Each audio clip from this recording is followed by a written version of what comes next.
Secret Service says that Thomas Matthew Crooks fired multiple shots at the stage from a high position outside of the rally. He was lying on the roof with this high-powered weapon on top of a manufacturing building owned by the American Glass Research Company. The firm says that they had worked with police for the rally security, and its parking lot was off limits to the public. There you're seeing a photograph of who we believe is Mr. Crooks after he was shot by Secret Service counter snipers. You can see the shooter location about 148 yards from the stage. Matthew Shoemaker joins us now, a former intelligence officer with the Defense Intelligence Agency. Matthew, you know there's going to be widespread, long investigations of what went wrong, but primarily first, how do you think he was able to get up there and with a rifle and no one saw it? Eric, thanks very much for having me on. This certainly does kind of boggle the mind. The very purpose why we even have counter snipers in our security forces are for this exact reason alone, especially since from the way that it looks is that this may be what appears to be a standalone structure itself. Not very many other structures in the area. It is purely an open field.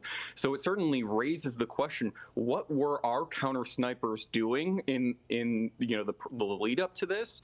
And perhaps this was about 150, 200 yards away or so. What I'm actually really interested in is how this individual was able to have so much time that they were able to scope out and really zero in on President Trump without any security forces acting on it. So that's why I'm curious to know what the counter snipers were doing at the time.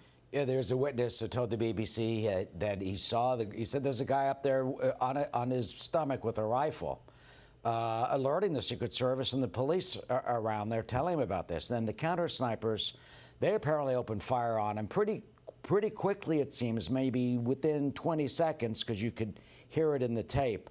But the whole issue of the security perimeter, why wasn't that building part of it if you're line of sight? Because if you're line of sight, for example, wouldn't that be manned? And usually, oftentimes, there are police on top of the rooftops of surrounding buildings. From all the security agents that I've spoken to throughout the course of the day since this happened, we've all mentioned essentially the same thing of how in the world did this get by? The question that seems to be there is if this is a line of sight directly to the president, this should have been absolutely covered from the beginning. It's almost an obvious thing to do.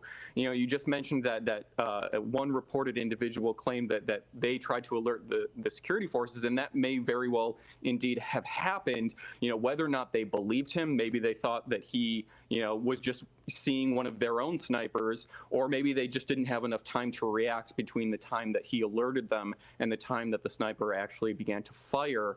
That's going to come out in the course of the investigation. One thing that I spoke with a few other security agents over the course of this evening was in terms of training. In the military, at least, being a former intelligence officer with the Navy myself, when it comes to rifle qualifications, at least when it comes to military training, we have to hit about 23 out of 40 targets from a range of 50 to 300 yards. So this, roughly speaking, we're not exactly sure how long the distance is, but it seems to be somewhere around 150 yards. So that puts it right smack dab in the middle in terms of any sort of military training is used to. But this individual may have been a hunter, for example, which could be why he was able to really get such a close call, if you will, against former President Trump. So this is all going to come out over the course of the investigation, but it really seems that the Secret Service, whether it be that standards have dropped or that people just dropped the ball